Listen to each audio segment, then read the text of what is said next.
So in this video, we're going to talk about the best container types and the best container sizes when growing any of your plants. So yeah, let's go. You don't know me, but I know you. I want to play a game. So there's no such thing as the best container type or the best container size. It really comes down to your personal preference and the plant that you're actually growing. I use net pots to grow carnivorous plants, at least most of them. And what I find is that with this, I can control the amount of water and the amount of oxygen that's hitting the root system with all of my carnivorous plants. But when it comes to growing other plants, I use these other 4 pots right here. I use each one of these 4 containers to grow plants. Each one is designed to, have a specific purpose when growing plants, but they're just containers. So when it comes down to you growing a plant, you have to see what is it that you're trying to do, because that's going to help dictate which container you're going to use. For example, this first pot is just your standard container, holes in the bottom, circular. Basically, what happens inside these containers when you leave a plant growing for too long is it becomes root bound. This container is the one that I use when I'm trying to do simple grows. Generally speaking, this is the size, if not a solo cup, is what I start off in. And then from here, I transition to larger pots. So though this may be a simplistic container, regular container, and the rest of these got these cool things going on with them, understand, even this pot serves its own purpose. So with that, let's transition into the new way that most people grow. This felt pot is used for dynamic amounts of aeration. Because it's all cloth, when the root system starts to grow towards the walls, it generally gets hit with oxygen, which causes the roots to prune. That creates a larger plant, it creates a much more dynamic root structure.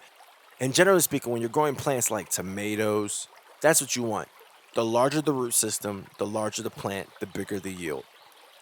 I don't particularly like the cloth or the felt containers simply because once the plant goes in there, it's done. Transplanting from this container is quite difficult. It's not impossible, but it's just too much work for no reason. If you're gonna put a plant into this container, you're looking to see it go from the beginning to the end, or the middle to the end. Doesn't matter where you start. You're looking for a plant to go all the way through to the end with this container. So yeah, that's the felt container, the cloth container, and they're built different ways. Some of them are situated in which you can actually unwrap them from the side so that you can transplant your plant from this container to a larger container. But let's move on. One of my personal favorites is the Root Maker. It's a plastic design, allows for easy transplanting, and it has its own structure, its own mold to where when the roots are traveling out to the outer walls of this container, they all get directed towards these holes. And same thing, just like the cloth pot or the cloth container, it air prunes, which creates a much more dynamic root system for a larger plant that will yield larger crops, larger fruits, bigger leaves even. I like this pot because it's very simple, and I remember when they first came out, I actually OD'd and bought so many of these pots. So while this is the one I have much much much more. But this is one of my favorite pots to use, even in addition to the size of it. What I like about these pots is they hold a good amount of moisture, and then with these holes, it causes the roots to be pruned at a significant rate, but it's not so fast to where you're having to keep watering the plant, where you're having to water over and over and over again. In my opinion, this is a very, very, very good pot. One of my favorites, but like I said, it comes down to personal preference.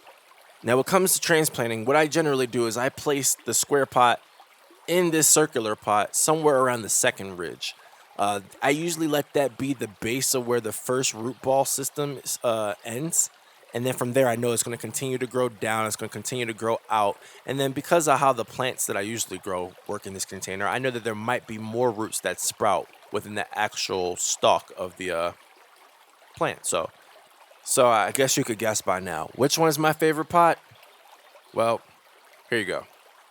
The root maker system allows a plant to retain a good amount of moisture while still providing the opportunity for all of the roots to be directed towards the sidewalls where they're going to be air pruned. To me, This is like the best of all of the worlds. And then in addition to that, like I said, you can easily transplant one plant from this pot to a larger pot. So yeah, that's how this game works. These are the best containers in my opinion, and well, you know. You don't know me, but I know you.